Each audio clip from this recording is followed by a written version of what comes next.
بسم اللہ الرحمن الرحیم۔ شروع اللہ کے نام سے جو سب پر مہربان ہے، بہت مہربان ہے۔ وَإِذِ اسْتَسْقَى مُوسَى لِقَوْمِهِ فَقُلْنَا اضْرِب بِّعَصَاكَ الْحَجَرَ فَانفَجَرَتْ مِنْهُ اثْنَتَا عَشْرَةَ عَيْنًا قَدْ عَلِمَ كُلُّ أُنَاسٍ مَّشْرَبَهُمْ كُلُوا وَاشْرَبُوا مِن رِّزْقِ اللَّهِ وَلَا تَعْثَوْا فِي الْأَرْضِ مُفْسِدِينَ۔ اور وہ وقت بھی یاد کرو جب موسیٰ نے اپنی قوم کے لیے پانی مانگا تو ہم نے کہا اپنی لاٹھی پتھر پر مارو، چنانچہ اس پتھر سے 12 چشمے پھوٹ نکلے۔ ہر ایک قبیلے نے اپنے پانی لینے کی جگہ معلوم کر لی۔ ہم نے کہا اللہ کا دیا ہوا رزق کھاؤ پیو اور زمین میں فساد مچاتے مت پھرنا۔ یہ واقعہ اس وقت کا ہے جب بنی اسرائیل میدان طیہ صحرائے سینا میں محصور تھے۔ وہاں پانی کا کوئی چشمہ نہیں تھا۔ اللہ تعالیٰ نے ایک معجزے کے طور پر پتھر سے 12 چشمے پیدا فرما دیے۔ حضرت یعقوب یعنی اسرائیل علیہ السلام کے 12 بیٹے تھے۔ ہر بیٹے کی اولاد ایک مستقل قبیلہ بن گئی اور اس طرح بنی اسرائیل 12 قبیلوں میں تقسیم ہو گئے۔ اللہ تعالیٰ نے ہر قبیلے کے لیے الگ چشمہ جاری فرما دیا تاکہ کوئی الجھن پیش نہ آئے۔ وَإِذْ قُلْتُمْ يَا مُوسَى لَن نَّصْبِرَ عَلَىٰ طَعَامٍ وَاحِدٍ فَادْعُ لَنَا رَبَّكَ يُخْرِجْ لَنَا مِمَّا تُنبِتُ الْأَرْضُ مِن بَقْلِهَا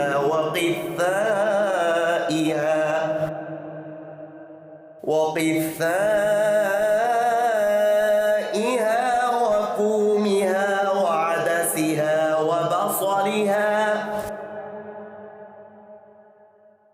قَالَ أَتَسْتَبْدِلُونَ الَّذِي هُوَ أَدْنَىٰ بِالَّذِي هُوَ خَيْرٌ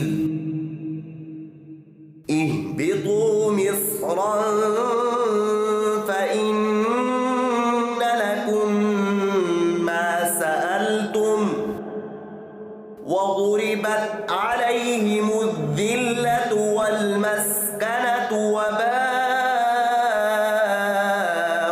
بِغَضَبٍ مِّنَ اللَّهِ ذَلِكَ بِأَنَّهُمْ كَانُوا يَكْفُرُونَ بِآيَاتِ اللَّهِ وَيَقْتُلُونَ النَّبِيِّينَ بِغَيْرِ الْحَقِّ ذَلِكَ بِمَا عَصَوا وَكَانُوا يَعْتَدُونَ۔ اور وہ وقت بھی جب تم نے کہا تھا کہ اے موسیٰ ہم ایک ہی کھانے پر صبر نہیں کر سکتے، لہٰذا ہماری خاطر اپنے پروردگار سے مانگیے کہ وہ ہمارے لیے کچھ وہ چیزیں پیدا کرے جو زمین اگایا کرتی ہے، یعنی زمین کی ترکاریاں، اس کی ککڑیاں، اس کا گندم، اس کی دالیں اور اس کی پیاز۔ موسیٰ نے کہا جو غذا بہتر تھی کیا تم اس کو ایسی چیزوں سے بدلنا چاہتے ہو جو گھٹیا درجے کی ہیں؟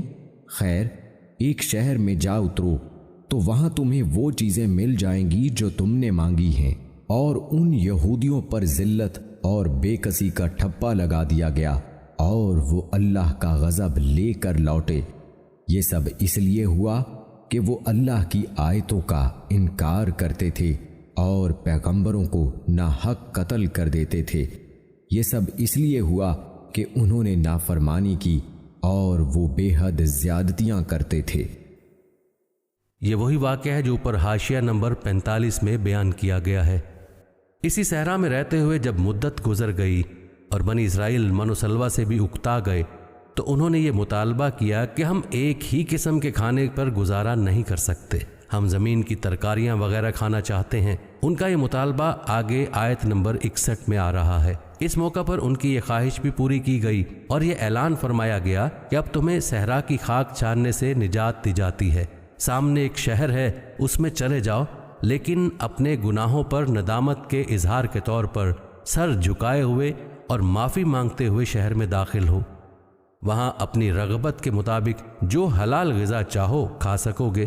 لیکن ان ظالموں نے پھر ضد کا مظاہرہ کیا، شہر میں داخل ہوتے ہوئے سر تو کیا جھکاتے، سینے تان تان کر داخل ہوئے اور معافی مانگنے کے لیے انہیں جو الفاظ کہنے کی تلقین کی گئی تھی ان کا مذاق بنا کر ان سے ملتے جلتے ایسے نعرے لگاتے ہوئے داخل ہوئے جن کا مقصد مسخرہ پن کے سوا کچھ نہ تھا۔ جو لفظ انہیں معافی مانگنے کے لیے سکھایا گیا تھا وہ تھا ہتا، یا اللہ ہمارے گناہ بخش دے۔